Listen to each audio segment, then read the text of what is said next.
काटकोन त्रिकोणात कर्णाचा वर्ग हा इतर दोन बाजूंच्या वर्गांच्या बेरजेइतका असतो. हा प्रमेय आपण सिद्ध करणार आहोत. चला तर मग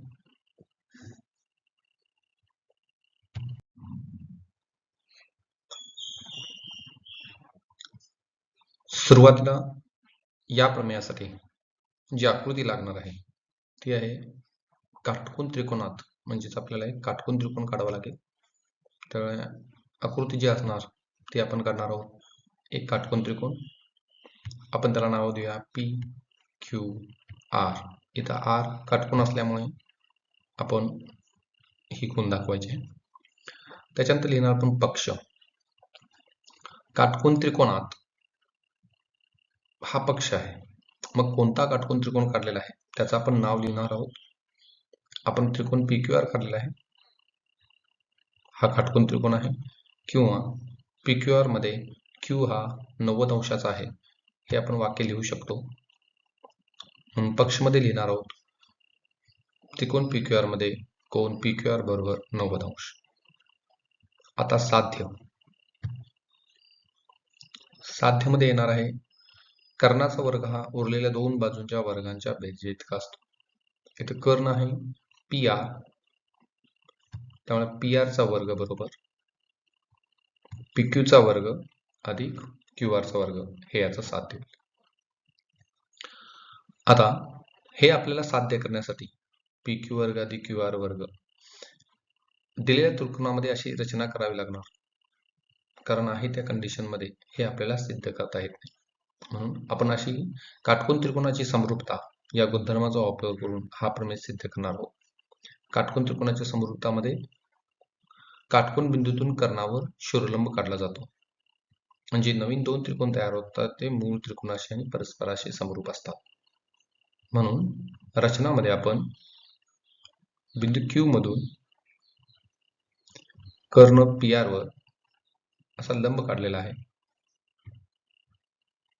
ज्याचं नाव आपण दिलेलं आहे एस म्हणून.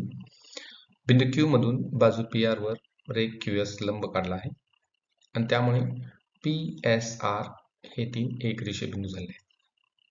सिद्धता. त्रिकोण पी क्यू आर मध्ये कोन पी क्यू आर बरोबर 90 अंश हे आपल्याला आधीच दिलेलं आहे पक्षमध्ये. त्याच्यानंतर आपल्याला पी क्यू वर्ग अधिक क्यू आर वर्ग ही उजवी बाजू आपल्याला पहिल्यांदा सिद्ध करून घ्यावी लागणार. पहिल्यांदा पी क्यू वर्ग मिळवायला पाहिजेत आणि मग क्यू आर वर्ग मिळवून आपल्याला नंतर त्याची बेरीज करायची. मग आपल्याला पी आर वर्ग मिळतं की हे आपण चेक करणार आहोत.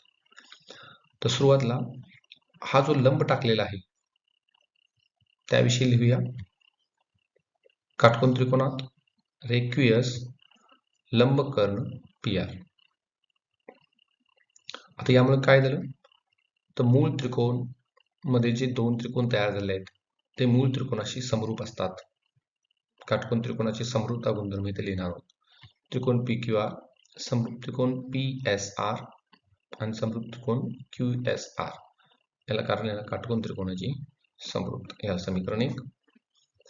आता काय करणार आपण, पी क्यू आर साध्य मधील पी क्यू वर्ग हे पहिल्यांदा मिळवणार आहोत. आता पी क्यू वर्ग मिळवण्यासाठी दिलेल्या या तीन त्रिकोणामध्ये ज्यांच्यामध्ये पी क्यू हा आहे ते दोन त्रिकोण आपण विचारात घेणार आहोत. आता इथं पी क्यू आर आहे आणि पी एस क्यू मध्ये पी क्यू आहे, त्यामुळे या दोन त्रिकोणामध्ये म्हणजे हा एक त्रिकोण आणि हा एक त्रिकोण पी क्यू एस, या दोन त्रिकोणांचा विचार करणार आहोत.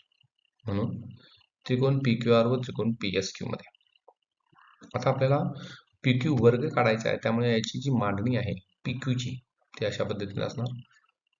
पहिल्या अंशस्थानी पी क्यू, याचा पी क्यू म्हणजे 1 2 बिंदू आहे म्हणजे खाली येणार आहे पी एस दुसऱ्याचा, आणि दुसऱ्याचा पी क्यू 1 3 म्हणून अंशस्थानी येणार आहे पी आर. आता त्रिकस गुणाकार केल्यामुळे पी क्यू वर्ग होईल बरोबर पी आर गुणिले पी एस. याला समीकरण देणार आपण 2. आता पुढं क्यू आर वर्ग आपल्याला मिळवायचा आहे आणि हे क्यू आर वर्ग त्रिकोण पी क्यू आर आणि त्रिकोण क्यू एस आर या दोन त्रिकोणामध्ये क्यू आर आहे, म्हणून हे दोन त्रिकोण विचारात घेतले आहेत. आता याच्यामध्ये पण तीच मांडणी करायची आहे. पहिल्याच्या अंशस्थानी क्यू आर लिहिणार आणि दुसऱ्याच्या छेदस्थानी क्यू आर लिहून घेणार. त्यामुळे क्यू आर इथं आला, त्यामुळे त्याचा होईल एस आर, पी आर छेद क्यू आर. पुन्हा तिरकस गुणाकार, क्यू आरचा वर्ग होणार बरोबर पी आर गुणिले एस आर. समीकरण याला ऍक्च्युली 2.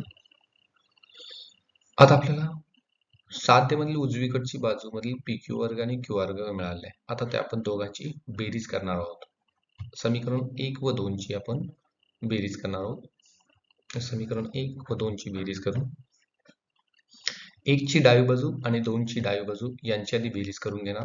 त्यामुळे होणार पी क्यू वर्ग अधिक क्यू आर वर्ग बरोबर 1 ची उजवी बाजू आणि 2 ची उजवी बाजू यांची बेरीज पी एस गुणिले पी आर अधिक एस आर गुणिले P R.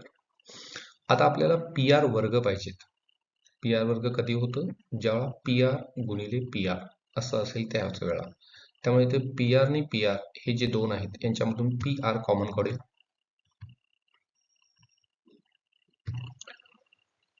P R common काढल्यामुळे इथं पी एस शिल्लक राहील आणि इकडे एस आर शिल्लक राहील.